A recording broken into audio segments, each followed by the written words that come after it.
समझाएंगे तब इसको लिखना स्टार्ट करना। जो टू द पॉइंट है उसको कम से कम लिखना है ना।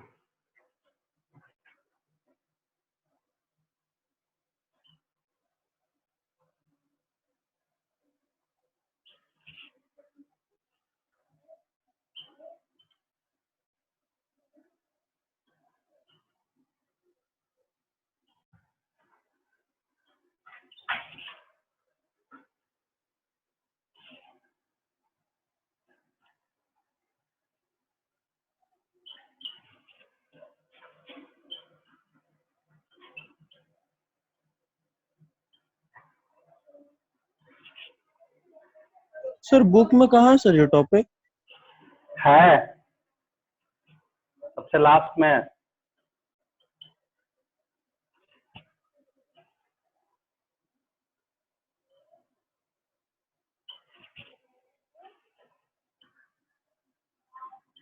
मिला एनसीईआरटी में सबसे लास्ट में वही है।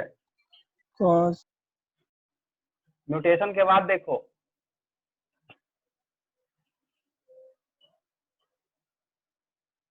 सर टर्नर सिंड्रोम लास्ट है सर। उसके उसके उसके पहले आओ, उसके पहले आओ, म्यूटेशन के पहले आओ। अच्छा म्यूटेशन के पहले आओ, आई मीन जेनेटिक डिसऑर्डर के पहले आओ। हाँ सर खोज। दिखा? हाँ सर देख गया। बस वही है, ये बहुत इम्पोर्टेंट है। ठीक है, हाँ सर देख गया।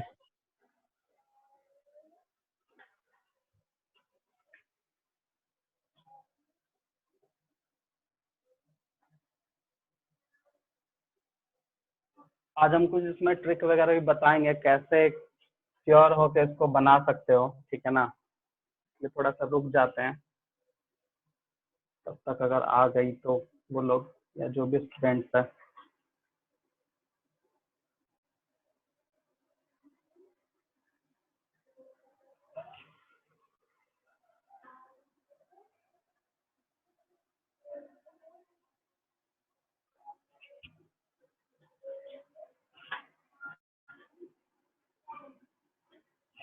कुछ नोट नहीं करना अभी कोई? नोट नहीं करे सर? अभी रुक जाओ, अभी समझाएंगे तब ना। नोट कर सकते हो बट अभी हम सोचे वेट करने से अच्छा कुछ बोर्ड पे लिख देते हैं ताकि उस टाइम थोड़ा टाइम बचा रहे।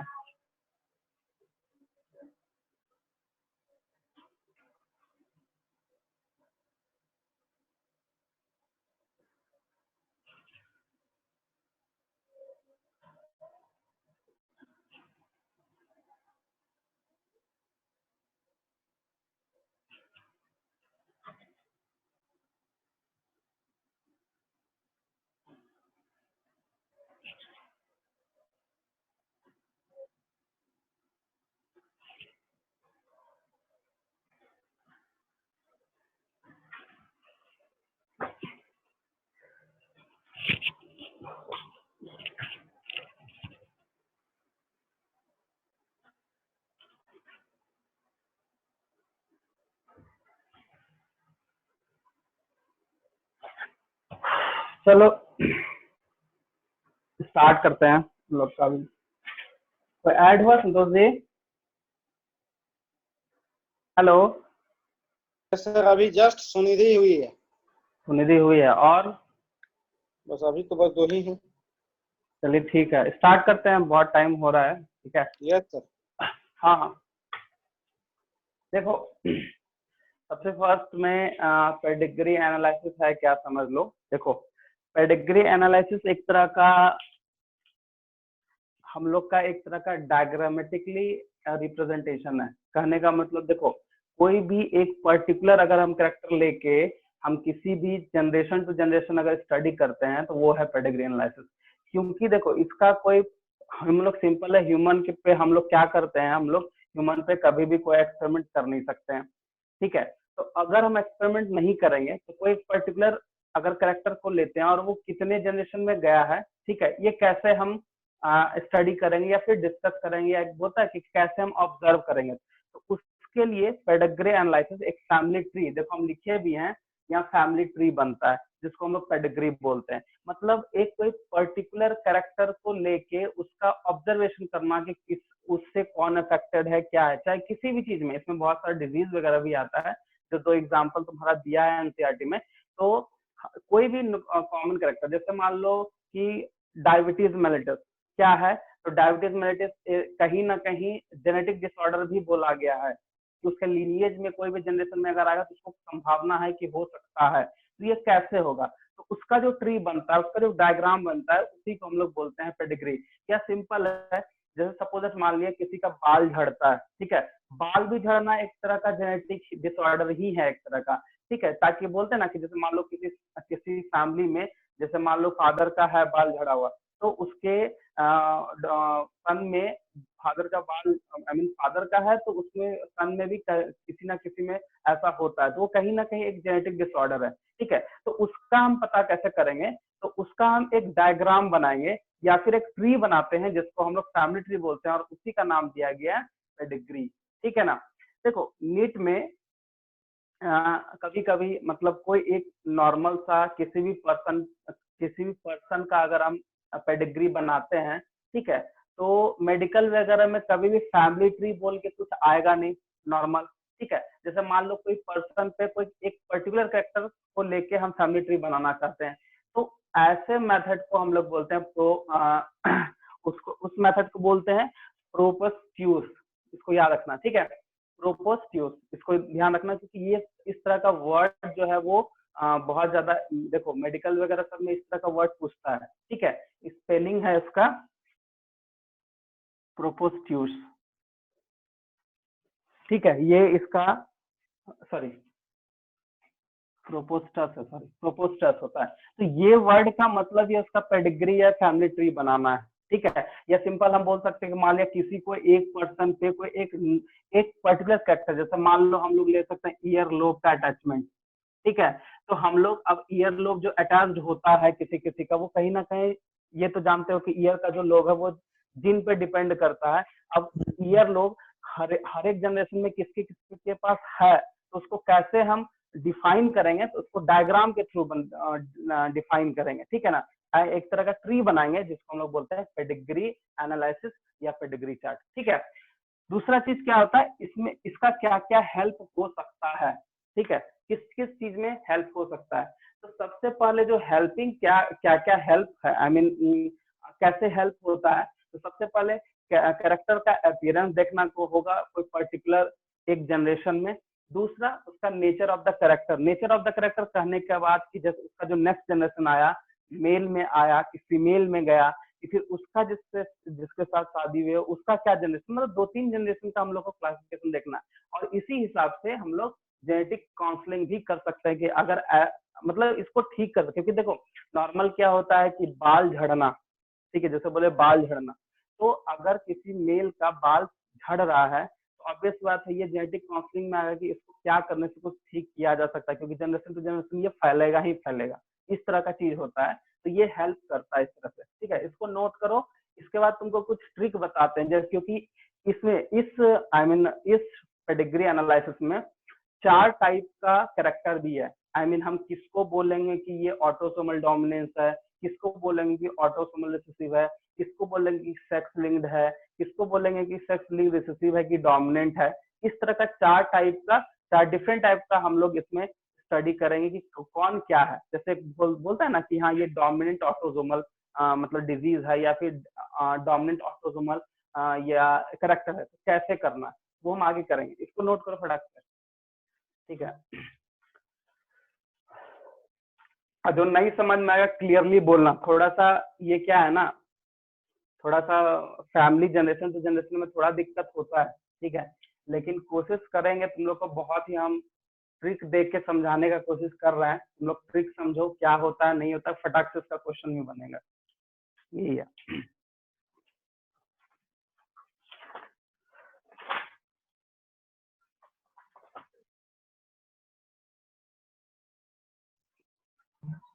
हाँ अब यहाँ पे नेक्स्ट जो है हम अभी क्या बताएं कि 4 डिफरेंट टाइप का कैरेक्टर जो है वो कंसिडरेशन इस चार्ट में या इस ट्री में हो सकता है, ठीक है। तो कौन कौन सा हो सकता है वो तुम देखो।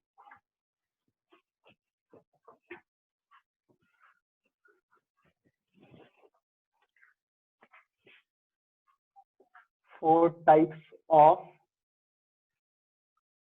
कैरेक्टर्स, ठीक है। तो सबसे पहला जो होगा वो होगा ऑटोसोमल डोमिनेंट, दूसरा है ऑटोसोमल रिसेसिव, तीसरा है sex linked autosomal, sex linked को कहीं कहीं एक्स लिंक्ड भी बोला जाता है, तो हम लोग कंफ्यूज नहीं होंगे कभी भी इस चीज में, ठीक है। और सेक्स लिंक्ड या एक्स लिंक्ड रिसेसिव, ये 4 कैरेक्टर्स से हम कंसीडर कर सकते हैं, ठीक है ना। कहने का मतलब जो भी रिजल्ट आएगा, जो भी जनरेशन टू जनरेशन हम देखेंगे, तो उसमें ये 4 कैरेक्टर है, ठीक है ना। और सबसे मेन बात क्या होता है कि इसको कैसे पहचानना है। सबसे बड़ा बात है कि तुम्हारे सामने बहुत सारा बहुत एक दूसरे से कनेक्ट वाला कोई भी फैमिली ट्री दे दिया जाएगा या पेडिग्री पैराग्राफ दे दिया, सॉरी ग्राफ दे दिया जाएगा, जिसके कारण तुमको ये पता करना है कि वो इस चारों में कौन सा कैरेक्टर है, या फिर हम बोल सकते हैं कौन सा कैरेक्टर कंसिडरेशन वहां दिख रहा है। क्योंकि देखो नॉर्मली क्या होता है कि हम लोग के पास बहुत कुछ है, बहुत सारे टूल्स एंड टेक्निक है, लेकिन पेडिग्री एनालिसिस को करना थोड़ा मुश्किल हो जाता है, ठीक है ना। क्योंकि जनरेशन टू जनरेशन कौन अफेक्टेड किससे हो रहा है, एक जनरेशन में अफेक्टेड मिलेगा, नेक्स्ट में नहीं मिलेगा, तो उसको हम सॉल्व करवाएंगे। पहले इस चीज को पहले नोट करो, इसको पहले नोट करो, फिर हम उसका ट्रिक बताएंगे किसको क्या समझना है, ठीक है। ये ट्रिक क्या मतलब, एक तरह का थ्योरी ही है, बट उसको समझने में तुमको आसानी होगी। कोई भी अगर पेडिग्री चार्ट दिया है तो उसको तुम कैसे डोमिनेंट तुरंत बोल सकते हो, रिसेसिव कैसे बोल सकते हो, एक्स लिंक्ड कैसे बोल सकते हो, ठीक है। उसमें ऑटो ये रिसेसिव भी है, डोमिनेंट भी है, ठीक है। ये डोमिनेंट होगा।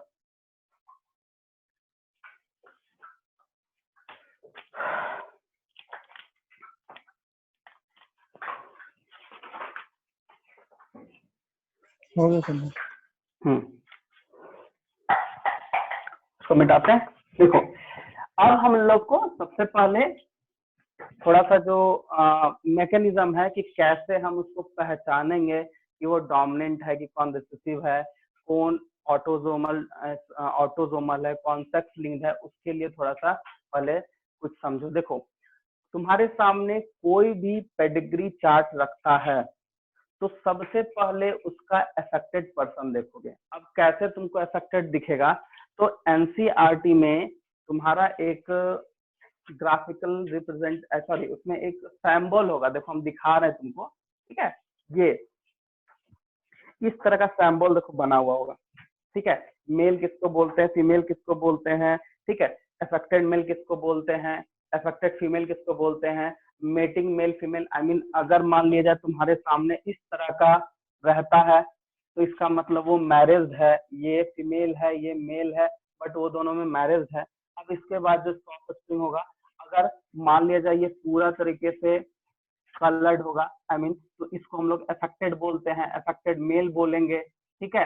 अगर इस तरह से पूरा होगा, ठीक है, उसको अफेक्टेड फीमेल बोलेंगे। तो वो चीज तुम बुक में देखना, ठीक है, वो हम नोट नहीं करा रहे हैं, ठीक है। वो सिंपल जो सिंबल बोल रहे हैं, सिंबल को तुम अपने बुक में देखना, ठीक है। अब इसका सबसे पहले जो इसका मैकेनिज्म है कैसे समझना है समझो। देखो सपोज दैट मान लिया जाए तुम्हारे सामने कोई भी एक पेडिग्री जो है वो दे दिया जाए, पेडिग्री चार्ट बोलो या फिर फैमिली ट्री बोलो, दे दिया जाए। सबसे पहले ये देखना है कि जो अफेक्टेड पर्सन है वो हर एक जनरेशन में है कि नहीं है। अगर वो हर एक जनरेशन में है तब तो वो डोमिनेंट हो जाएगा। सपोज दैट मान लिया जाए कि ये एक तरह का, समझना क्योंकि नोट अभी मत करो, ठीक है। ये है तो ये तुम्हारे हिसाब से ये क्या है, अफेक्टेड मेल हो गया और ये अफेक्टेड फीमेल है। इसका फिर मान लिया जाए 3 चिल्ड्रन है, ठीक है, इस तरह का 3 चिल्ड्रन आए, इसमें मान लिया जाए अफेक्टेड है, ये अफेक्टेड है, ठीक है, ये नॉर्मल है। अब इसका अगर किसी अफेक्टेड पर्सन से मैरिज होता है, इसका भी चिल्ड्रन होगा, ठीक है। तो यहाँ पे अब जब ये है तो इस तरह से सपोज दैट मान लिया ये है, ये नॉन अफेक्टेड है और ये चिल्ड्रन है, इसमें भी मान लो तीनों डॉटर है। तो देखो तुमको कितना जनरेशन मिल रहा है, एक जनरेशन, दो जनरेशन, तीन जनरेशन। मान लो इस तरह का चार्ट तुम्हारे सामने है, तो सबसे पहले ध्यान देना है कि हमको जो हर एक इंडिविजुअल, हर एक जनरेशन में कोई ना कोई एक इंडिविजुअल है कि नहीं है। सपोज दैट मान लिया में अफेक्टेड है, सेकंड में भी अफेक्टेड है और थर्ड में भी अफेक्टेड है। तो यहाँ पे सबसे पहले उसको डायरेक्टली चार्ट देख के हम लोग देख रहे हैं, तो वन जनरेशन में भी है, नेक्स्ट सेकंड में भी और थर्ड में भी है। तो इसको सबसे पहले हम लोग बोल देंगे क्या, डोमिनेंट। क्या बोलेंगे, डोमिनेंट। अब यहाँ पे ध्यान देना है, ये ऑटोजोमल है या फिर ये सेक्स लिंक्ड है।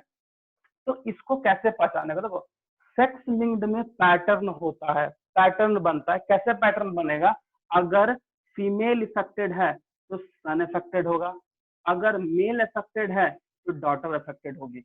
ये पैटर्न अगर तुमको दिखता है तो वो हो जाएगा सेक्स लिंक्ड।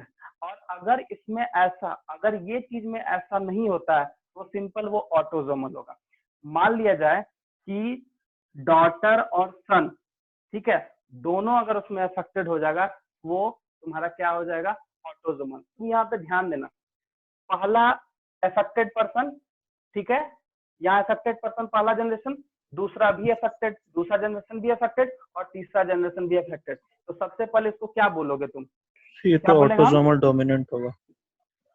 ये ऑटोजोमल डोमिनेंट। तुम कैसे बोला सर, उसमें से सन और डॉटर जो है सेकंड जनरेशन में तो दोनों अफेक्टेड है ना। दोनों है, गुड। तो वो क्या हो जाएगा, ऑटोजोमल। अगर सपोज दैट मान लिया जाए, यही होगा आंसर, मान लिया सपोज दैट मान लिया जाए कि यहाँ पे कोई अफेक्टेड नहीं दिख रहा है तुमको, यहाँ पे कोई अफेक्टेड नहीं दिख रहा है, ठीक है, और थर्ड जनरेशन में फिर आ गया, तो ये स्किपिंग हो रहा है ना, पहला हुआ अफेक्टेड और थर्ड अफेक्टेड हुआ, सेकंड अफेक्टेड नहीं ना हुआ। तो ये कहलाएगा, अगर स्किपिंग होता है, अगर स्किपिंग होता है तो वो कहलाएगा डोमिनेंट, ना होकर वो क्या कहलाएगा, रेसेसिव कहलाएगा, कहलाएगा रेसेसिव। अब इसमें भी हम लोग लिखे हैं ऑटोजोमल एंड सेक्स लिंक्ड लिखे हैं, सेक्स लिंक्ड लिखे हैं ना। तो सेक्स लिंक अगर लिख रहे हैं तो इसमें अब देखना है कि सेक्स लिंक्ड क्या है, ठीक है।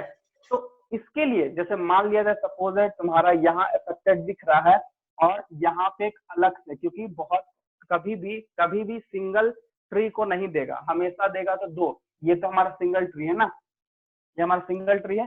तो इसमें क्या होगा, जब दो ट्री देता है उसमें देखना पड़ता है कि सेक्स तो वो रिसेसिव है या फिर ऑटोलिंग। अगर रिसेसिव हुआ तो सॉरी, अगर स्किपिंग हो गया तो वो हो जाएगा रिसेसिव। और ऑटोजोमल में पता है कि डॉटर एंड सन दोनों होगा और सेक्स लिंक में हमेशा पैटर्न बनता है, ठीक है। अब तुम्हारे सामने हम एक क्वेश्चन रख रहे हैं, तुम लोग बना के दिखाओ। समझ गया, कोई दिक्कत? No sir. नहीं ना, ठीक है। चलो पहले तुम ना उसका जो हम बताए थ्योरी मैकेनिज्म वो हम तुमको लिख देते हैं, पहले इसको नोट करो। तब उसके बाद तुमको एक डायग्राम देंगे, उसको तुम बना के हमको दिखाओ। 2-3 आज हम करवा देते हैं ताकि तुम लोग को क्लियर हो जाएगा। और जानते हो इस तरह का क्वेश्चन तुमको हर एक बार मिलता ही मिलता है, ठीक है। और तुमको विद इन 20 से 25-30 सेकंड में, मतलब मैक्सिमम 1 मिनट के अंदर तुम लोग इसका आंसर दे सकते हो, ठीक है। कुछ पहले मैकेनिज्म है उसको पहले लिख लो, ठीक है। तो सबसे पहला 1 नंबर में क्या देखना है, affected individual in each generation.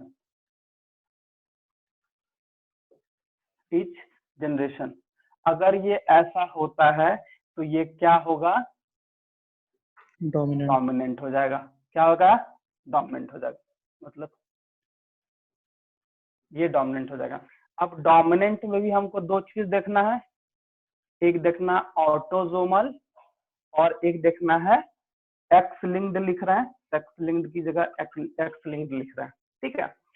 अगर ऑटोजोमल में तुम्हारा डॉटर और सन दोनों एक साथ अफेक्टेड होगा तो ऑटो, और सेक्स लिंक्ड में क्या होगा कि फादर से डॉटर में और मदर से सन में। अगर इस तरह का पैटर्न आता है तो ये तुम्हारा क्या कहलाएगा, ये जो भी है X जो रिजल्ट आएगा वो कहलाएगा।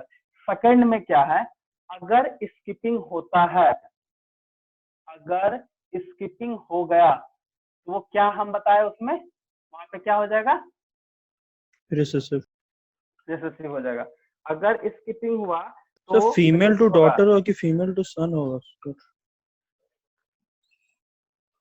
इसके पहले फीमेल टू सन लिखा था। फादर हम लिखे हैं, फादर टू डॉटर, अच्छा। मदर टू सन, ठीक है, मतलब उल्टा अपोजिट सेक्स याद रखना, ठीक है।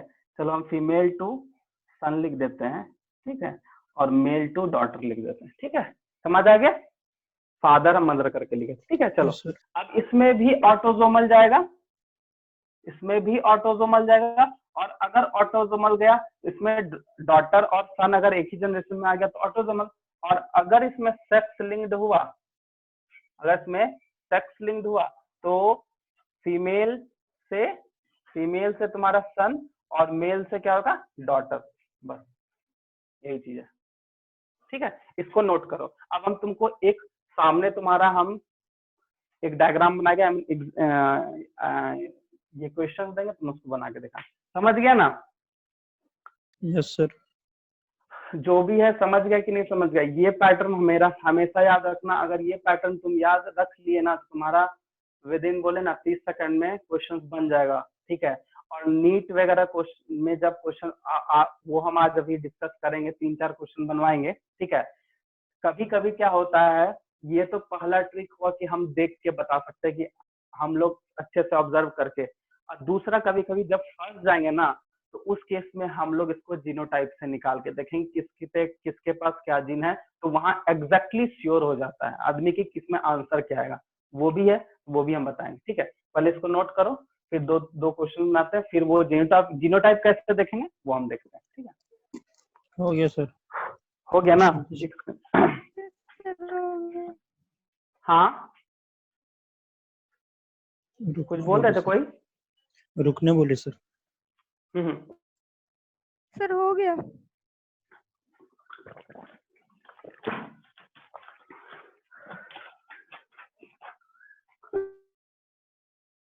सुनिधि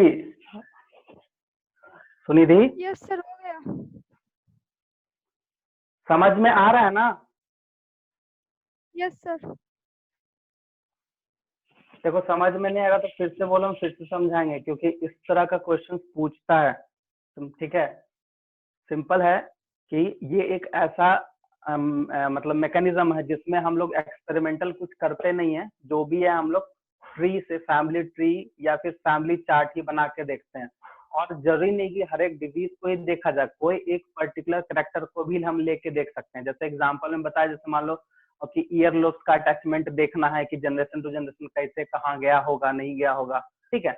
बस ये, इसमें कोई प्रैक्टिकली कुछ हुआ नहीं है, उसी के हिसाब से हम लोग इसमें, क्योंकि ये एनालिसिस है, ठीक है, ये तो थ्योरेटिकली हम इसको पढ़ते हैं, तो यही मैकेनिज्म है, इसी से हम लोग dominant recessive autosomal x linked देखते हैं। अब तुम्हारे सामने क्वेश्चन है, तुम उस चीज को बना के दिखाओ, खुद से हमको आंसर बताओगे दोनों।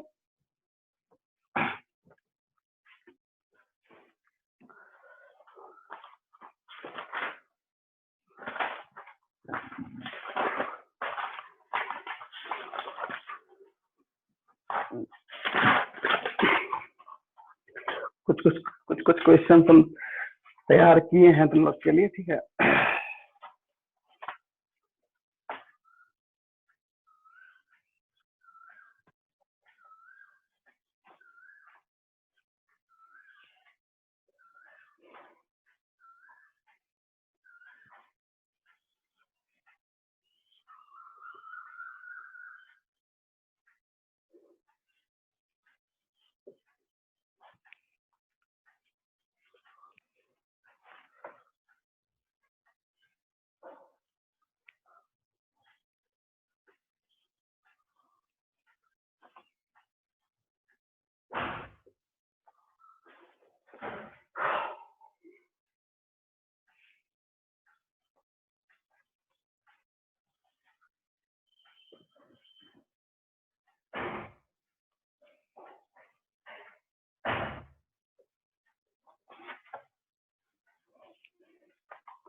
तुम लोग को हम एक चीज और बताना चाह रहे हैं, ठीक है ना, कि इसमें कुछ गलती भी है, वो तुम लोग को निकालना है कि कहाँ गलती है।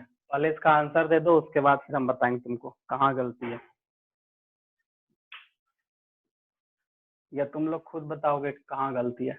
पहले इसका आंसर दो, ये क्या होगा, ऑटोजोमल डोमिनेंट होगा कि ऑटोजोमल रिसेसिव होगा, ठीक है, सर या autosomal x link dominant recessive, होगा या एक्स लिंक रिसेसिव होगा। क्या होगा आंसर, उदय बताओ।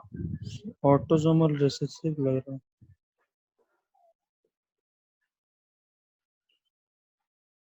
ऑटोजोमल सर जहाँ रिसेसिव या मेल फीमेल डोमिनेंट। लिखे वही सर ये है ना पेरेंट। हाँ,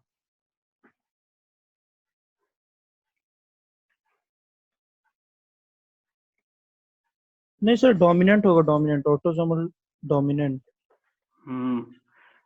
देखो एक चीज और, इसमें गलती क्या है उदय या सुनिधि, कोई बताओ हमको। गलती कैसा गलती? इसमें गलती है, एक डायग्राम हम जान के गलत बताए हैं, बनाए पहले ही बता रहे हैं, ये सर हमको सर थोड़ा वहां सा पे जैसे जो मिस्टेक है। सर राइट साइड में टॉप में जो बनाया ना, हाँ, उसमें सर ऑपोजिट सेक्स। नहीं, अपोजिट नहीं होगा। रुकिए सर देखने दीजिए। नहीं, गल समझ में आ रहा है। अरे यहाँ पे यहाँ पे कुछ नहीं होगा ना, यहाँ है ही नहीं कुछ अफेक्टेड, तो कैसे हो जाएगा। हाँ सर वही हम सोचे। ठीक है, चलो देखो एक चीज और तुमको बताते हैं, यहाँ पे ध्यान देना, एकदम ध्यान से समझना, बहुत छोटा सा चीज बता रहे हैं। यहाँ पे हमको दो फैमिली का ट्री दिख रहा है ना, ठीक है। Yes sir. यहाँ से तुमको एग्जैक्टली फर्स्ट वाला ट्री जो है नहीं दिख पा रहा होगा, यहाँ से तुमको एग्जैक्टली आंसर नहीं पता चल पा रहा है, क्योंकि यहाँ मेल से फिर मेल में आ चुका है ना, और फीमेल नॉर्मल है। बट यहाँ पे देखो तुमको एग्जैक्टली दिख रहा है कि पहला जनरेशन में भी है, सेकंड जनरेशन में है, थर्ड जनरेशन में तो हो ही नहीं सकता, क्योंकि ये जो है हमारा अनएफेक्टेड है, तो ये होगा ही नहीं। ठीक है, तो सबसे पहला ये दोनों जनरेशन में जब लगातार स्किपिंग का कोई केस नहीं है, तो यहाँ सबसे पहले हम क्या लिख रहे हैं, डोमिनेंट। डोमिनेंट। ठीक है, दूसरा ऑटोजोमल और सेक्स लिंक्ड में हम क्या बताए थे कि अगर यहाँ पे एक चीज देखना है कि मदर और फादर, सॉरी मदर और फादर यहाँ दोनों, आई मीन ये मेल फीमेल है, मदर फादर उल्टा हो जाता है, मेल और फीमेल जो है, ठीक है। बट उसका जनरेशन में यहाँ देखना है कि तुम्हारा यहाँ डॉटर भी और सन भी है। ऐसा तो नहीं है कि फीमेल जो है सिर्फ डॉटर को कर रहा है और मेल सिर्फ इसको कर रहा है ना। तो यहाँ इस केस में हम लोग को ये देखना है कि ये ऑटोजोमल चला जाएगा। ठीक है, समझ आया इसमें, यहाँ पे कोई अफेक्टेड नहीं है, यहाँ पे कुछ रिजल्ट ही नहीं होगा, और इधर का रिजल्ट अधूरा दिख रहा है हमको। ठीक है, हमेशा इसी तरह का तुम्हारे सामने क्वेश्चन रहेगा मैक्सिमम टाइम पे, जब देखो, क्योंकि एकेडमिक में तुम्हारा गिना चुना एनसीईआरटी का रहेगा, लेकिन जब तक तुम थ्योरी कॉन्सेप्ट समझ में नहीं आएगा, तब तक तुम्हारा मेडिकल का क्वेश्चन तो बनने से रहा। दो एग्जाम्पल है, एग्जाम्पल याद करके जाओगे तो वो तुम्हारा बेनिफिट होगा कि डायरेक्टली डायग्राम दे देगा, और नीचे में जो देखो एग्जाम्पल में दिया हुआ कौन सा डिजीज के लिए कौन सा पेडिग्री है, ठीक है, एग्जाम्पल में दिया होगा देखो, तो वो चीज ठीक है, वो समझ में। लेकिन अगर वो नॉर्मल डायग्राम दे दे और बस बोले कि कैसे बनाना है, तो ये तुम्हारा पहला ट्रिक है। ठीक है, ठीक है, इसको समझ गए, इसको तो कोई दिक्कत नहीं ना। ठीक है, चलो हम दूसरा एक और सर लेते हैं, सर दो तीन आज हम सर करवा। हाँ सर वो जो फर्स्ट वाला केस था सर लेफ्ट हैंड साइड में, हाँ उसमें सर मेल और फीमेल सर दोनों अफेक्टेड है, ठीक है हाँ सर फर्स्ट में। उसके बाद सर मतलब नेक्स्ट जनरेशन में हाँ उसमें मेल और फीमेल दोनों अफेक्टेड था, तो हाँ उसमें सर बोल सकता है ना कि मेल फीमेल को इफेक्ट किया होगा और फीमेल हाँ, मेल वो को, भी तो बोल उसको सकते सेक्स हैं। लिंक्ड भी तो बोल सकते हैं। हाँ, वो भी बोल सकते हैं, ठीक है, लेकिन यहाँ पे तो सेकंड जनरेशन का भी हमको हाँ सर देखना वही पड़ेगा ना, सेकंड जनरेशन में देख के पता चला। इधर भी तो देखना पड़ेगा, क्योंकि उधर तो वैसा कुछ है नहीं। ठीक हाँ है, सर। अगर वहां पे वैसा कुछ होता तब ना, देखो वहां का भी तो रिजल्ट कहीं ना कहीं देखना दिया है, तो ये चीज होता है। ठीक है, सेकंड नंबर देखो हम लोग का एक नया क्वेश्चन है, वो हम थोड़ा सा इसमें ज्यादा लिया हुआ है। ठीक है, दो तीन क्वेश्चन हम निकाले हैं तुम लोग के लिए, इसमें तुम ध्यान देना कि क्या होता है नहीं।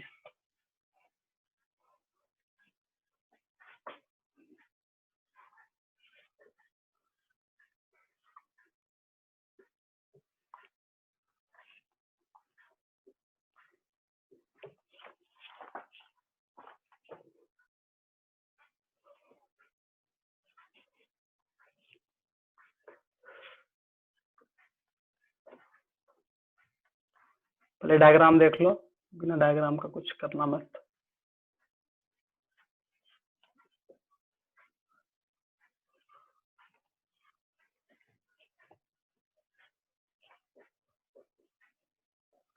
इसको नोट भी कर लिया करो, एग्जाम्पल भी।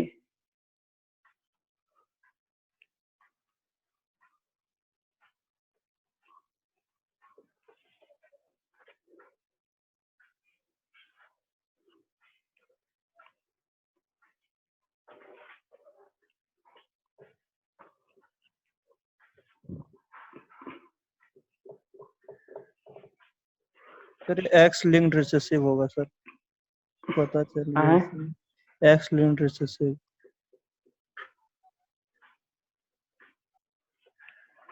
कैसे होगा एक्स लिंक्ड रिसेसिव, बताओ हमको तो।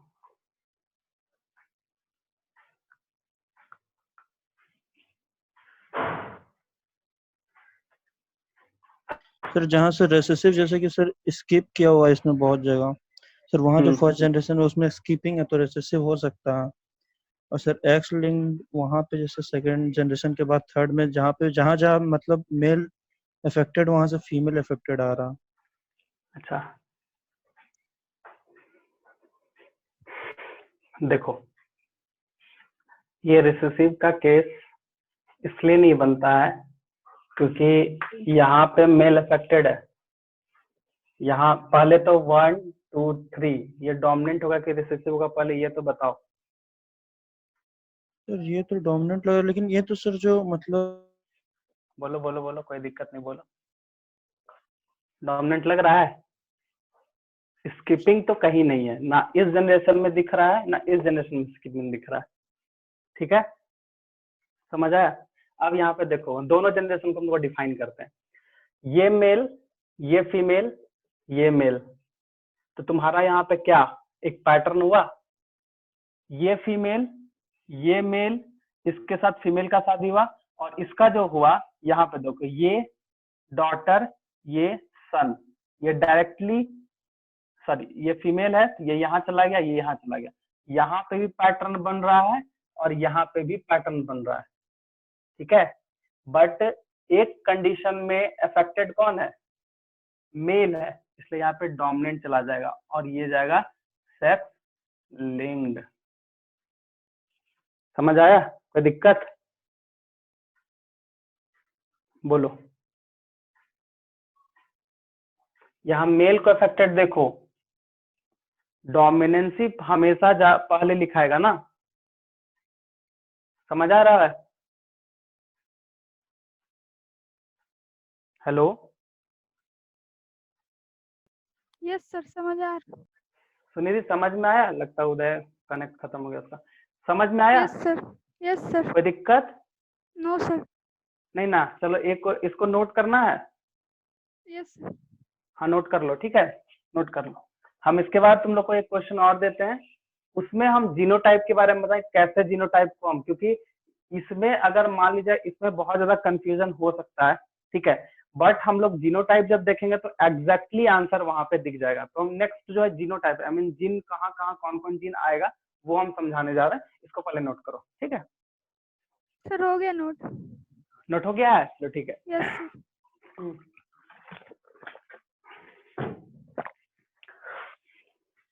अब हम लोग नेक्स्ट में आएंगे।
क्या होगा, डोमिनेंट है कि रिसेसिव है? डोमिनेंट होगा कि रिसेसिव?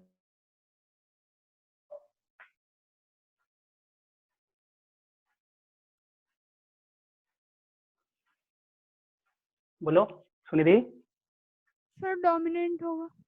डोमिनेंट होगा क्योंकि पहला जनरेशन, दूसरा और तीसरा जनरेशन, और अगर चौथा जनरेशन देखेंगे तो भी, तो सब में कोई ना कोई अफेक्टेड है, तो ये डोमिनेंट है। ठीक है, अब हम इसमें देखेंगे कि ये एक्स लिंक्ड है या ऑटोसोमल है। तो सिंपल सा चीज तुमको समझ में आ रहा होगा, जब मेल है तो तीनों फीमेल अफेक्टेड है। ठीक है, तीनों फीमेल, फीमेल के बाद जब यहाँ पे मेल आ रहा है तो मेल अनअफेक्टेड है।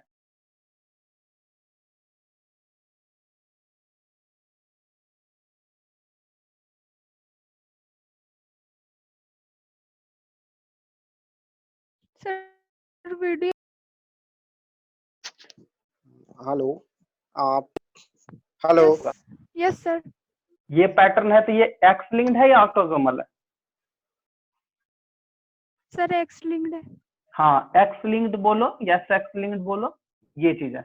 अब हम इसका देखो, ये सब चीज मान लो हो सकता है कंफ्यूजन, क्योंकि यहाँ पे हमारा जो है एक फीमेल भी यहाँ पे है, यहाँ पे अफेक्टेड हुआ है, तो यहाँ मेल, सिर्फ यहाँ पे मेल ही नजर आ रहा है, फीमेल तो कुछ है नहीं। तो इस हम लोग, क्योंकि यहाँ पे हम लोग का एक चार्ट तैयार हो रहा है इस वाले ट्री में, तो हम यही वाला ट्री देख रहे हैं, इधर हम नहीं देखेंगे। ठीक है ना, क्योंकि अगर मान लो इधर नहीं समझ में आ रहा, इधर भी देखना होगा, बट यहाँ हमको समझ में आ रहा है।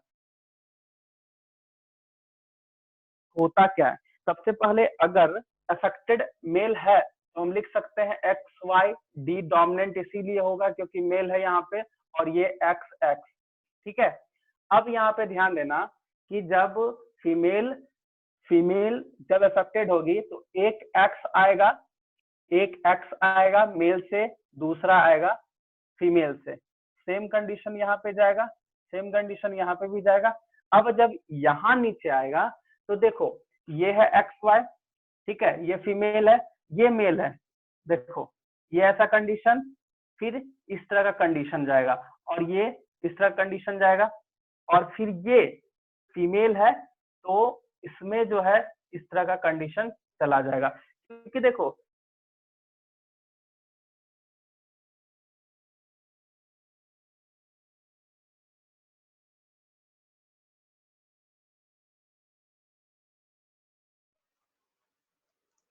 सर वीडियो पॉज हो गया आपका। एक्स एक्स डी यहाँ, एक्स डी यहाँ का मेल मैच हो रहा है। ठीक है, तो इसीलिए देखो पहला जनरेशन में फीमेल में गया, लेकिन फीमेल के बाद किस में चला गया, मेल में। तो देखो डोमिनेंसी यहाँ दिख रहा है तुमको। ठीक है, तो इसीलिए इसको सेक्स लिंक बोलेंगे क्योंकि पैटर्न आया है, और दूसरा ये डोमिनेंट ओवर इसीलिए है क्योंकि एक तो पहला है कि तीनों जनरेशन में है, और दूसरा देखो ये जनरेशन यहाँ पे दिख रहा है। तो हर एक देखो एक्स डी यहाँ भी है, एक्स डी यहाँ भी है, एक्स डी यहाँ है, एक्स डी यहाँ है, एक्स डी यहाँ है।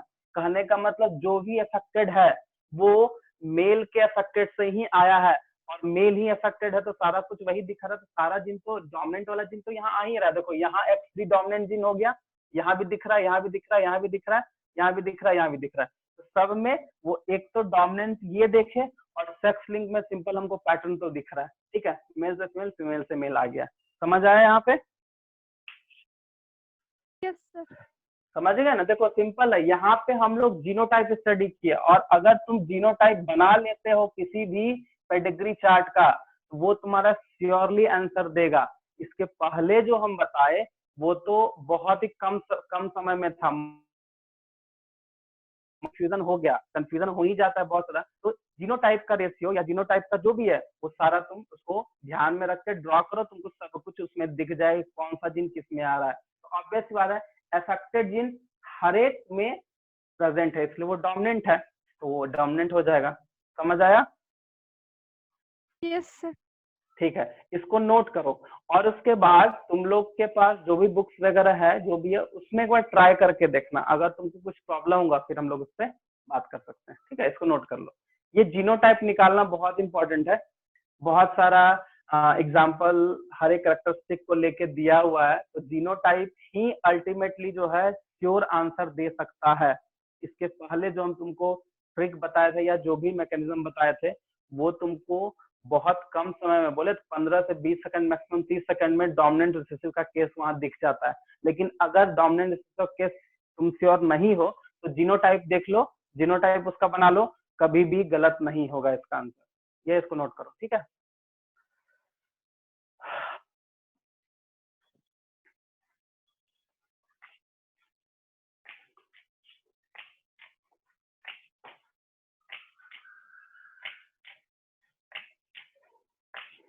सर हो गया नोट। हो गया ना, समझ में आया? कुछ दिक्कत है किसी को?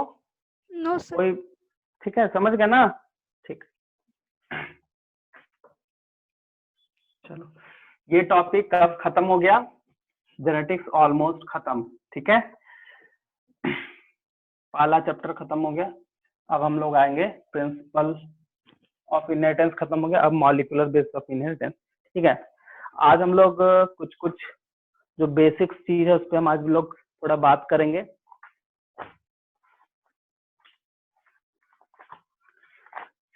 प्रॉब्लम बहुत सारा है बुक्स में। अच्छा, डिजीज वाला जो बताए थे उसको पढ़े थे ना, कोई दिक्कत उसमें नहीं ना था? बस नो की पॉइंट सर। याद रखना कि किसके कारण कौन सा डिजीज होता है, क्योंकि वही सबसे ज्यादा पूछा जाएगा, ठीक है ना। इसको ध्यान रखना। देखो, अब हम लोग मॉलिक्यूलर बेसिस ऑफ इनहेरिटेंस पढ़ते हैं। तो सिंपल है, इनहेरिटेंस जो है, जो हो रहा है वो कैसे होता है, उसका बेसिस क्या है? तो उसका बेसिस सिंपल है, हमारे सेल में कुछ इंपॉर्टेंट मॉलिक्यूल है, जैसे डीएनए, आरएनए, जिसको हम लोग जेनेटिक मटेरियल बोलते हैं, ठीक है ना। वो उस चीज का हम लोग को यहाँ पे मैकेनिज्म सारा देखना है कि कैसे डीएनए या कैसे आरएनए जो है वो काम करता है, कैसे कैरेक्टर को कंट्रोल करता है, कैसे वो अमीनो एसिड बनाता है, कैसे वो प्रोटीन बनाता है, ठीक है। ये सब मेनली यहाँ पे यही है कि जो इनहेरिटेंस का बेसिस है, जो मॉलिक्यूल जिसपे सारा इनहेरिटेंस प्रोसेस उस पर डिपेंडिंग है, वो कैसे काम करता है, हम लोग को इस टॉपिक पे बात करना है, ठीक है। तो आज सबसे पहले हम लोग पढ़ेंगे कि जेनेटिक मटेरियल होता क्या है, ठीक है, या फिर उसका नेचर क्या है। तो सबसे फर्स्ट हम लोग ये बात करेंगे कि डीएनए, आरएनए। हम लोग जानते हैं कि डीएनए और आरएनए एक स्पेशल टाइप का स्ट्रक्चर प्रेजेंट होता है सेल में, जो कि जेनेटिक मेकअप बोल सकते हो, या फिर जेनेटिक इनहेरिटेंस या फिर इनहेरिटेंस प्रोसेस को वो मेंटेन करता है, या हेरिडिटी प्रोसेस को मेंटेन करता है, ठीक है। वो कैसे मेंटेन करता है, तो उसका नेचर। सबसे फर्स्ट में शुरू से हम बताते आ रहे हैं कि जो डीएनए प्रेजेंट होता है वो सेल के न्यूक्लियस पार्ट में होता है। कैसे काम करता है, तो न्यूक्लियस में थ्रेड लाइक स्ट्रक्चर है जिसका नाम है chromatin thread. Chromatin thread condense होगा, डीएनए बनेगा, और डीएनए ही अल्टीमेटली उसको बोला जाता है हेरिडिटी व्हीकल्स बोला जाता है, क्योंकि डीएनए फिर कंटेन करता है जीन। और जीन कैसे बनता है, तो जीन स्पेशल टाइप का अमीनो एसिड का सीक्वेंसिंग है, जो कि एक पर्टिकुलर टाइप का प्रोटीन बनाता है, और वही प्रोटीन के कैरेक्टर को मेंटेन करता है। साथ साथ में एक चीज ध्यान रखना, कोई भी जेनेटिक मटेरियल सिर्फ कैरेक्टर को ट्रांसफर नहीं करता है, साथ साथ में उस कैरेक्टर को एक्सप्रेस करने का भी एबिलिटी रखता है। जैसे सपोज दैट मान लिया जाए कि किसी भी पर्सन में एक कॉमन कोई भी जैसे सिंपल हम लोग स्किन कलर लेते हैं, हम लोग बोलते हैं कि स्किन कलर जो है वो हमारे पेरेंट्स से हमको मिलता है, ठीक है। लेकिन वो जो कैरेक्टर ट्रांसफर हुआ वही इनहेरिटेड कैरेक्टर है। इनहेरिटेड कैरेक्टर को ले जाने का काम आया तो पेरेंट से ही है, पेरेंट के गैमेट से ही है, पेरेंट के गैमेट से आया और साथ साथ में वो एक्सप्रेस भी हुआ। यही होता है नेचर ऑफ जेनेटिक मटेरियल, ठीक है। तो कुछ कुछ पॉइंट है इसमें समझना है कि जेनेटिक मटेरियल का प्रॉपर्टी क्या होता है, ठीक है। तो सबसे पहला याद रखना कि जेनेटिक मटेरियल का जो प्रॉपर्टी है वो सबसे पहला है कि जो हेरिडिटी कैरेक्टर है, वो जो ट्रांसफर हो रहा है from one generation to second generation, वो एक पर्टिकुलर स्ट्रक्चर के थ्रू पास होता है, और वही स्ट्रक्चर मेंटेन करता है जीन। जैसे हम पहले भी बताए हैं कि डीएनए के अंदर में जीन है, ठीक है। अब मान लो ये जीन है, अब इसमें जो सेगमेंट है वो एमिनो एसिड का सेगमेंट है, और वही एमिनो एसिड एक तरह का स्ट्रक्चरल प्रोटीन भी बनाता है, क्योंकि हम लोग के बॉडी में जो भी कैरेक्टर एक्सप्रेस हो रहा है वो without protein, without amino acid नहीं ना बन सकता है, ना कैरेक्टर ट्रांसफर हो सकता है, और ना ही वो एक्सप्रेस हो सकता है। तो सिंपल सा चीज है कि जीन जो है एक पर्टिकुलर टाइप का एमिनो एसिड को कंटेन करता है, और वही पर्टिकुलर टाइप का एमिनो एसिड जो है एक पर्टिकुलर टाइप का फंक्शन को कंट्रोल करता है। जैसे एग्जांपल के तौर पे जो सिकल सेल बोल देखिए, सिकल सेल एनीमिया में क्या था कि एक सेगमेंट है, उसका 6th पोजीशन पे ग्लूटामिक एसिड जो है वेलानिन में कन्वर्ट हो। ये ग्लूटामिक एसिड है क्या? ये एमिनो एसिड है। इस तरह से बहुत सारा था, आगे भी होगा, ठीक है। तो ये जब एमिनो एसिड बनता है तो कहीं ना कहीं कंबाइंड होकर एक प्रोटीन बनाता है, और वही प्रोटीन जो है जो आरबीसी का शेप है उसके स्ट्रक्चर एंड फंक्शन को वो मेंटेन कर पाता है, ठीक है। तो सबसे पहला जो प्रॉपर्टी में है, प्रॉपर्टी में हम लोग ये देखते हैं कि जो भी जीन में स्ट्रक्चर है वो कोडिंग के फॉर्म में रहता है। सबसे पहला कि जैसे मान लो ये एमिनो एसिड का चेन बनाया है, तो एमिनो एसिड क्या है? तो amino acid is a coding, code है, ठीक है। और वही कोड जो जिसपे structure code of structural gene भी बोला जाता है, जो कि जेनेटिक मटेरियल का सबसे पहला प्रॉपर्टी है। सेकंड प्रॉपर्टी है कि उसका जो जेनेटिक मटेरियल है वो यूनिक होगा, कहने का मतलब वो डिस्ट्रीब्यूटेड होगा पूरे मतलब सेल में, वो डिस्ट्रीब्यूटेड होगा। साथ साथ में हर एक जीन का अलग अलग स्ट्रक्चर होता है, इसलिए उसको बोला भी जाता है कि प्रॉपर्टी में डाइवर्सिफिकेशन जीन के स्ट्रक्चर में, जीन के एमिनो एसिड कोडिंग में बहुत ही ज्यादा डाइवर्सिफिकेशन देखा गया, मतलब डाइवर्स देखा गया। तीसरा क्या है कि ये हर एक सेल में प्रेजेंट है, क्योंकि सिंपल है, सेल नहीं है तो कुछ नहीं है, तो सेल में ही प्रेजेंट है। और चौथा क्या है कि उसका जो प्रॉपर्टी है रेप्लिकेशन होने का, कॉपी होने का, ये होना बहुत जरूरी है। अगर मान लिया रेप्लिकेट नहीं होगा या कॉपी नहीं होगा तो सबसे पहले डीएनए का जो ट्रांसफरिंग है, क्योंकि देखो होता क्या है, जैसे मान लो कोई एक पर्सन है, उसके बॉडी से गैमेट रिलीज हुआ, तो यहाँ पे गैमेट जब रिलीज हुआ तो गैमेट में जेनेटिक कोड आया, मीन डीएनए आरएनए आता है, तो वहां रेप्लिकेशन भी होना होता है, क्योंकि स्टेबिलिटी बहुत ज्यादा मेंटेन करना पड़ता है, ठीक है। क्योंकि जब तक स्टेबिलिटी मेंटेन नहीं होगा तब तक कोडिंग नहीं हो सकता है, सॉरी, जब तक स्टेबिलिटी मेंटेन नहीं हुआ तब तक जेनेटिक मटेरियल जो भी है अपना फंक्शनिंग या उसका जो भी एक्सप्रेशन है वो नहीं कर सकता है, ठीक है। उसके अलावा बहुत सारा ऐसा फंक्शन जो मेन फंक्शन है वो तुम लोग को बता दिए। कुछ चीज होता है जैसे उसका कुछ है, जैसे मान लो कुछ आई मीन जेनेटिक मटेरियल का कुछ ओकेजनली टाइम पे वो म्यूटेशन भी शो कर सकता है, क्योंकि सबसे ज्यादा वेरिएशंस वगैरह जो है वो जेनेटिक में ही हम लोग पढ़ते हैं, क्योंकि अगर वेरिएशंस नहीं होगा तो जेनेटिक कैरेक्टर कैसे कंट्रोल होगा, चाहे वो यूजफुल हो या फिर हार्मफुल हो। लेकिन मैक्सिमम केस में देखा गया है कि जेनेटिक मटेरियल में बहुत लंबे समय तक अगर कुछ उसमें एक्सटर्नल चीज अगर उसमें, जैसे म्यूटेशन हम लोग बोल रहे हैं कि म्यूटेशन मतलब अल्टरनेशन ऑफ जो उसका बेस पेयरिंग है या डीएनए सीक्वेंस है, वो एक तरह का जेनेटिक मटेरियल का प्रॉपर्टी भी होता है, ठीक है। अब यहाँ पे एक चीज है कि बायोकेमिकल नेचर, हमेशा ध्यान रखना कि जेनेटिक मटेरियल का अपना अपना बायोकेमिकल मैकेनिज्म है। जैसे बोलता है कि डीएनए हाईली स्टेबल है इन कंपैरिजन टू आरएनए, ऐसा क्यों? ठीक है, उसका बायोकेमिकल मेथड है, सॉरी बायोकेमिकल मैकेनिज्म होता है, मेथड नहीं मैकेनिज्म होता है। दूसरा क्या है कि बायोकेमिकल के हिसाब से हम लोग ये देख सकते हैं कि जैसे मान लो डीएनए है, आरएनए है, सबका फंक्शन, सबका रेप्लिकेशन का तरीका, सबका स्ट्रक्चर, सब थोड़ा क्या डिफरेंसेस बहुत है, ताकि उसके हिसाब से उसको हम लोग जेनेटिक मटेरियल, जैसे बोला जाता है कि नॉर्मली कि कोई भी जेनेटिक मटेरियल चाहे डीएनए और आरएनए हो, दोनों में स्टेबिलिटी, रिएक्टिविटी सब कुछ मेंटेन होना चाहिए, ठीक है। अच्छा, सबसे ज्यादा स्टेबल डीएनए क्यों है? बोला जाता है कि DNA is a stable genetic material in comparison to RNA, या सिंपल तुम एक वर्ड ले सकते हो कि डीएनए जो होता है आरएनए से ज्यादा स्टेबिलिटी मेंटेन करके रखता है, या फिर स्टेबल वो क्यों है, ठीक है।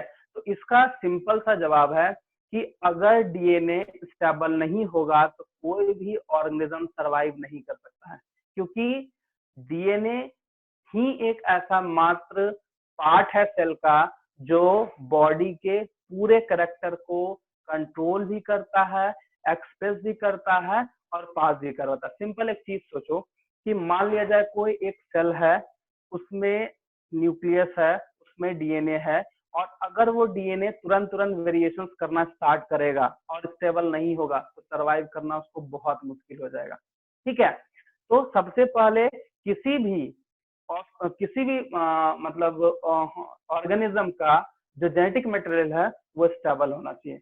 अब देखो दूसरा है, जैसे हम लोग अभी हम लोग कोरोना वायरस देख रहे हैं, या नॉर्मल वायरस की अगर हम बात करें, तो वायरस में वही उसका जेनेटिक मटेरियल इतना ज्यादा डाइवर्स है कि वो तुरंत तुरंत चेंज करता है। तुम लोग अभी न्यूज देखे हुए होंगे, तो कोरोना वायरस का इंडिया में 2 स्ट्रेन मिला है, एक बोलता है एल स्ट्रेन और एक बोलता है एस स्ट्रेन। तो एस स्ट्रेन का जो कोरोना वायरस होता है वो जो है वो कम मतलब प्रॉब्लम क्रिएट करता है, कम। जो एल स्ट्रेन का मिला है वो सबसे ज्यादा इफेक्ट कर रहा है, इवन के आदमी को मार भी दे रहा है।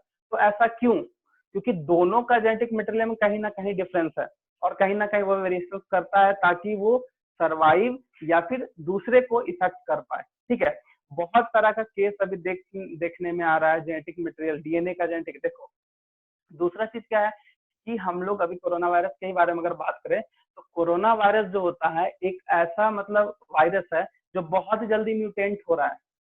म्यूटेंट होने के कारण ही उसका एक पर्टिकुलर दवाई या वैक्सीन बनाने में भी प्रॉब्लम हो रहा है, ये चीज है। अब एक तुम लोग का सवाल होगा कि सबसे पहला क्वेश्चन ये कि जो कोरोना वायरस आया, तो कोरोना वायरस का चलो जेनेटिक मटेरियल इतना ज्यादा स्ट्रांग है कि उसको खत्म नहीं कर पा रहा है कोई दवाई, तो दिक्कत कर रहा है। दूसरा उसका स्ट्रक्चर, उसका बहुत सारा मैकेनिज्म है। कभी ये सोचे कि जो बैट है, क्योंकि ये बैट से ही बोलता है, फैला है, तो बैट में जो वायरस है तो उस बैट को इफेक्ट क्यों नहीं कर रहा है? क्योंकि इसका रीजन है कि बैट के अंदर में जो जिन है, जो उसके बॉडी का जो भी मैकेनिज्म वो मेंटेन कर रहा है, वो बैट का जीन जो है इसके मैकेनिज्म को, इसके इफेक्ट को सप्रेस कर देता है। तो कहीं ना कहीं किसी भी केस में अगर तुम बात करते हो, तो कोई भी ऑर्गेनिज्म तभी सरवाइव कर पाएगा जब उसका जेनेटिक मटेरियल स्टेबल होगा। अगर वेरिएशन होगा तो कहीं ना कहीं उसको दिक्कत होता है। तो जैसे हम बैट की बात करें, bat organism I mean bat के अंदर में कोरोना वायरस का जो अफेक्टेड वाला उसको जो जीन था, वो जीन इसी के मैकेनिज्म को सप्रेस कर दे रहा है। तो कहीं ना कहीं जेनेटिक मटेरियल ही रिस्पॉन्सिबल है। ठीक है, ये चीज है। तो हम लोग बायोकेमिकल में बस एक ही चीज देखे कि बायोकेमिकल में हम लोग से बेसिक एक ही चीज देखते हैं कि जैसे मान लो डीएनए है, आरएनए है, तो उसका जो बायोकेमिकल नेचर मतलब वो जिस चीज से बना है, जैसे प्रोटीन से बनता है, अमीनो एसिड से बनता है, न्यूक्लियोटाइड बेस पेयर वगैरह से जो भी बनता है, वो सब का जो नेचर हम लोग को देखना पड़ेगा, जिसके कारण उसका जो स्टेबिलिटी है ये भी मेंटेन वही करता है। क्योंकि बायोकेमिकल जैसे मान लो प्रोटीन है, मान लो प्रोटीन उतने अच्छे से बॉन्डिंग नहीं कर पाएगा, तुरंत डीनेचुरेट करेगा तो कहीं ना कहीं मटेरियल को, जेनेटिक मटेरियल को कहीं ना कहीं इफेक्ट करता है। तो बायोकेमिकल नेचर में हम लोग को जो भी डीएनए जैसे मान लो न्यूक्लियोटाइड से बनता है, तो न्यूक्लियोटाइड का स्ट्रक्चर को हम लोग को देखना बहुत इंपॉर्टेंट है। उसका रिएक्टिविटी क्या है, उसका स्टेबिलिटी क्या है, उसका बॉन्डिंग क्या है, मतलब ओवरऑल सब कुछ कि वो जिससे बना है, जिस मॉलिक्यूल से बना है, उस मॉलिक्यूल का केमिकल रिएक्शन क्या है। अगर वो केमिकल रिएक्शन स्टेबल है तो वो अच्छा जेनेटिक मटेरियल है, और अगर स्टेबिलिटी नहीं होता है वो नहीं है। जैसे आरएनए डीएनए में देखो, हम लोग अभी आगे पढ़ेंगे कि DNA as a genetic material क्यों बोला गया है, या फिर हम बोल सकते हैं आरएनए एंड डीएनए में क्या डिफरेंसेस है। तो डायरेक्टली हम लोग डीएनए जेनेटिक मटेरियल क्यों बोल रहा है, हम लोग शुरू से पढ़ते आ रहे हैं कि डीएनए ही एक ऐसा सेगमेंट होता है जो most of the eukaryotic and prokaryotic organism में प्रेजेंट है, और वही जेनेटिक कैरेक्टर को लेके भी जाता है और एक्सप्रेस करने का भी काम करता है। साथ साथ में रेप्लिकेशन कैपेसिटी है, कॉपीज करने का कैपेसिटी है। ठीक है, जो प्रोटीन बनाने का कैपेसिटी है, अमीनो एसिड बनाता है, एक तरह का सारा जो एक मैकेनिज्म होता है वो सारा मेंटेन डीएनए कर रहा है। ठीक है ना। देखो हम लोग डायरेक्टली पॉइंट पे बात करते हैं, ये सब थ्योरेटिकल है, तुम लोग पढ़ सकते हो, बुक से भी पढ़ोगे तो समझ में आ जाएगा। सबसे बड़ा बात है कि हम लोग डीएनए और आरएनए में सबसे ज्यादा स्टेबल जो है, हम लोग क्यों बोलते हैं कि डीएनए है?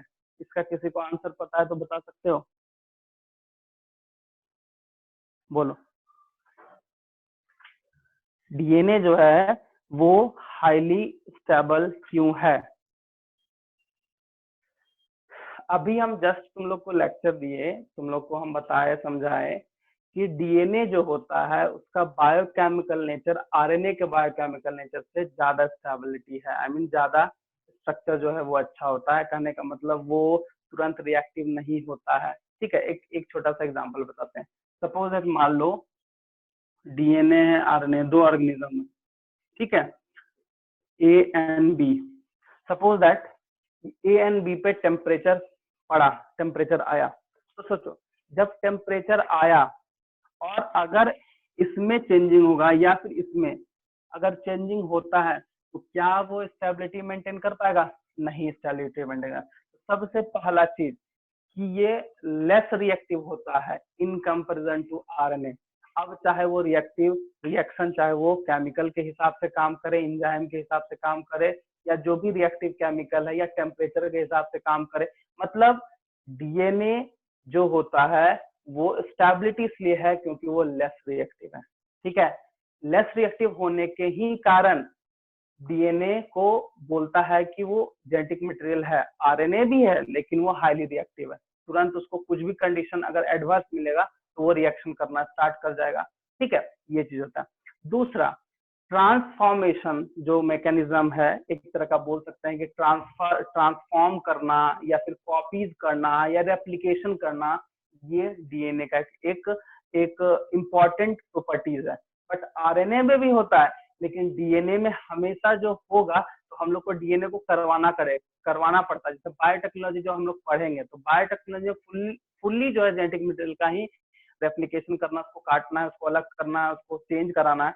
मतलब एक तरह से कहने जाए कि ये हाईली जो होता है वो स्टेबिलिटी है, स्टेबल है, लेस रिएक्टिव है, टेम्परेचर हो या किसी केस में लेस रिएक्टिव होता है। साथ साथ में इसका जो बायोकेमिकल नेचर भी है वो भी बहुत ही ज्यादा स्टेबल मेंटेन करता है, क्योंकि मैक्सिमम वो वेरिएशंस करके अपने आप को बचा लेता है, और अगर वेरिएशंस नहीं कर पाएगा तो बचा ही नहीं पाएगा। तो इसीलिए डीएनए को हम लोग बोल सकते हैं कि वो एक तरह का स्टेबल जेनेटिक मटेरियल है। अब हम डीएनए का अगर हम स्ट्रक्चर की बात करें तो डीएनए जो बनता है वो हम लोग क्या बोलते हैं? DNA is a polynucleotide chain बोलते हैं। ठीक है, तो यहाँ पे ध्यान देना पड़ेगा न्यूक्लियोटाइड क्या होता है। तो सबसे फर्स्ट में डीएनए का फुल फॉर्म पता ही है तुम लोग को, और डीएनए को बोलते हैं poly nucleotide chain, nucleotide chain. ठीक है, तो सबसे पहले न्यूक्लियोटाइड है क्या? तो न्यूक्लियोटाइड में 3 कंपोनेंट हम लोग देखते हैं। तो सबसे पहला जो कंपोनेंट है वो है फॉस्फेट का। किसका है? फॉस्फेट का, फॉस्फेट ग्रुप। दूसरा है नाइट्रोजन बेस, और तीसरा होता है शुगर। तो कौन सा शुगर? तो पेंटोज शुगर। ठीक है, अब पेंटोज शुगर में भी कौन सा? तो राइबोलोज। कौन सा? राइबोलोज। ठीक है, नाइट्रोजन बेस पेयर की बात करें तो इसके लिए भी तुम लोग जानते ही होंगे कि 2 होता है प्यूरिन एंड होता है पायरामिडीन। प्यूरिन एंड पायरामिडीन, इसको नोट मत करो, ठीक है। प्यूरिन एंड पायरामिडीन ये समझो। प्यूरिन में 2 चीज है, एक है एडिनाइन, एडनिन बोलते हैं, और दूसरा बोलते हैं ग्वानिन। पायरामिडीन में क्या होता है? एक होता है थाइमिन और दूसरा होता है साइटोसिन एंड होता है यूरासिल। तो जब डीएनए बनेगा, एक रूल भी है, तो एडनिन जितना होगा उतना थाइमिन, और ग्वानिन जितना होगा उतना साइटोसिन, ये चीज होता है।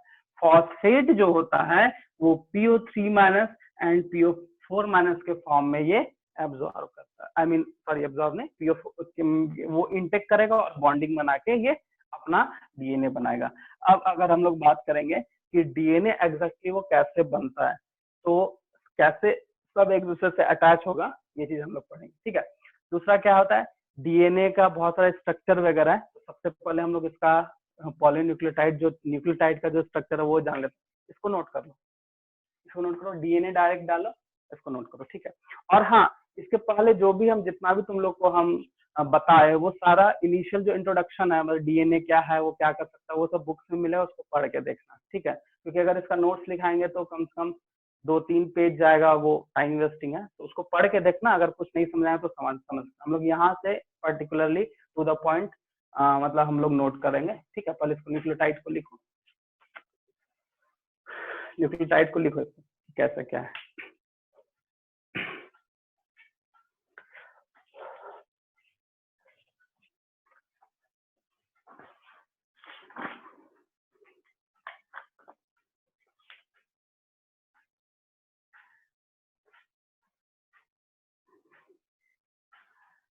सर हो गया नोट। हो गया ना? चलो। Yes sir.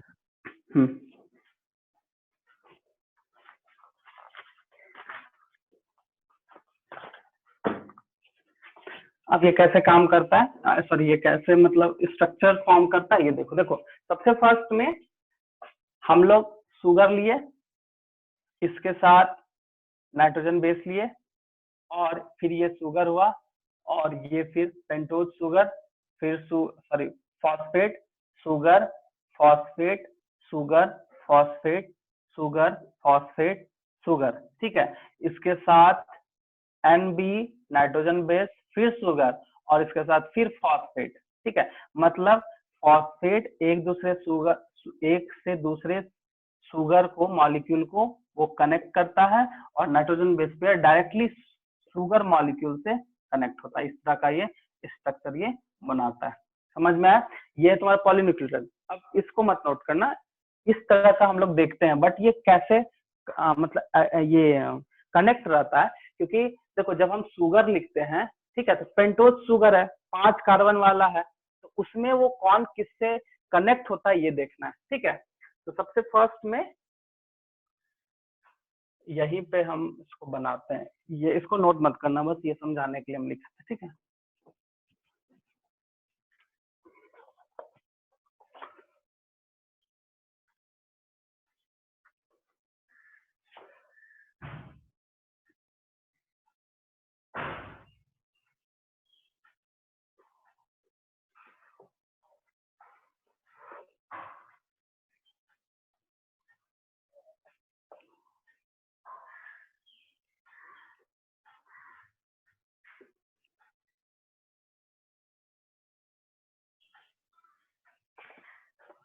ये हो गया शुगर,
ये है। देखो अब यहाँ पे तुम्हारे सामने देखो एक फिगर है जो हम बनाए हैं, इसमें ध्यान देना क्या क्या है। सबसे पहले शुगर जो है, ठीक है, राइबोलोज शुगर, ये 3 इंड से पहला फॉस्फेट शुगर को कनेक्ट करता है, 3 इंड से। लेकिन सेकंड वाला जो शुगर है वो 5वां इंड से इसको कनेक्ट करता है, और इस तरह का ये चेन है। दूसरा कि ये जो बेस पेयर है, यहाँ पे तुम देख रहे होगा ये एडेनिन है, ये थाइमिन है, तो यहाँ पे डबल हाइड्रोजन बॉन्ड है, ये ग्वानिन है, तो यहाँ थाइमिन है, तो यहाँ ट्रिपल हाइड्रोजन बॉन्ड है। एक्चुअली में डबल हाइड्रोजन बॉन्ड और ट्रिपल हाइड्रोजन बॉन्ड ये इसके स्टेबिलिटी के लिए है कि इसको तोड़ ना पाए। अगर ये तोड़ देगा ना तो ये डीएनए खराब हो जाएगा, आई मीन बेकार हो जाएगा। दूसरा चीज क्या है कि यहाँ ध्यान देना है, फॉस्फोरस और शुगर के बीच में ये जो बॉन्ड है, इस बॉन्ड को क्या बोलते हैं, शुगर और ग्लूकोज, इसको क्या बोलते हैं। तो शुगर से जब नाइट्रोजन बेस पेयर जब कनेक्ट होता है तो एन ग्लाइकोसिडिक बॉन्ड बोलते हैं इसको, और पी से एस तक जाता है तो फॉस्फोडाइएस्टर बॉन्ड बोलते हैं। ठीक है, यहाँ ध्यान देना क्या बोलने वाले हैं कि जब नाइट्रोजन बेस पेयर जब कनेक्ट होता है तो हाइड्रोजन बॉन्ड होता है, लेकिन शुगर से नाइट्रोजन बेस पेयर के लिए एन ग्लाइकोसिडिक बॉन्ड, क्योंकि बॉन्ड भी बहुत जरूरी है। यही सब चीज तो हम लोग बायोटेक में सबसे ज्यादा यूज करते हैं, काटना कहाँ से है, ठीक है। और फॉस्फोरस से शुगर के बीच में जो बॉन्ड है वो फॉस्फोडाइएस्टर बॉन्ड होता है। ठीक है, यही है तुम्हारा डीएनए का स्ट्रक्चर, इसी को बोलते हैं पॉलीन्यूक्लियोटाइड चेन। देखो डीएनए का स्ट्रक्चर को लोग के बहुत सारा वॉटसन एंड क्रिक मॉडल है, वो हेलिकल कैसे होता है, क्या होता है, एंटी पैरेलल है, ठीक है। तो यहाँ 3' है तो यहाँ 5' आएगा, है ना, 5' आएगा यहाँ पे, तो 3' 5' यहाँ एंटी पैरेलल हो जाएगा, इधर 5 है तो इधर 3' उधर 5', इस तरह का एंटी पैरेलल सेगमेंट है, अरेंजमेंट है, तो इस तरह का है।